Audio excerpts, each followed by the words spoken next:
What was the most rewarding part of working on lighting?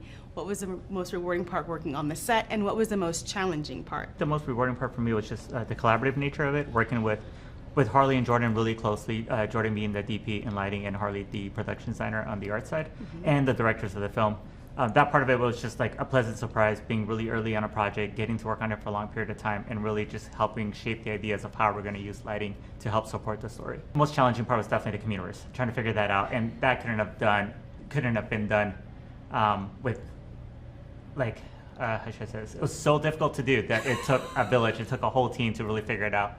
And so that was also extremely rewarding, but definitely the most challenging aspect of the movie. Yeah, because it's vast. It's space, right? Yeah. Like, and we knew we wanted to do something different. We knew we wanted to, not do anything that's already out there. And I think that's always a big challenge. Is like, how do you depict something that's engaging, immersive, beautiful, inviting, something that's like a slice of paradise, but something you've never seen. So that's always like a big challenge. The experience working with that team that was the Elio crew was really rewarding, and I think in my experience, just it felt like a team that came together with generous spirit, with a good sort of context for what was important for the show at any given time, that was trying to, I think, really work toward altogether like a film that we'd be proud of, and that really captured sort of Elio's journey and in a very cliche way, sort of reflects like the diversity of like the alien species in the communiverse, and bringing all those talents and personalities together.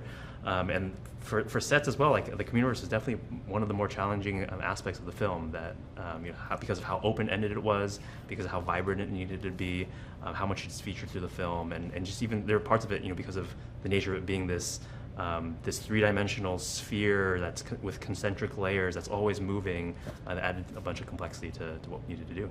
what's one thing working on this film specifically that you're going to take with you to your next film that you learned? Wow, that's a great question. Generosity across departments, that I think more and more as a studio we're trying to think of problems that we need to solve for the film, whether they're visual problems, technical problems, as something that we're all in together. And I think the more that we can think about our work in cross-disciplinary ways, that we can be problem-solving and contributing visual and technical ideas together, even from folks that's not their primary role in the film. I think the end result definitely proves to be stronger because of it. Yeah. Collaboration. Yeah, I think my answer is very similar in that there's a really nice openness on this show, and that was like from like day one. And I realize now, just even in just talking about it and thinking about it, that's something that I definitely want to take on to future shows, like that sense of camaraderie and like the openness and that spirit of collaboration. It was one of the best, most enriching parts of this role and this job in this film.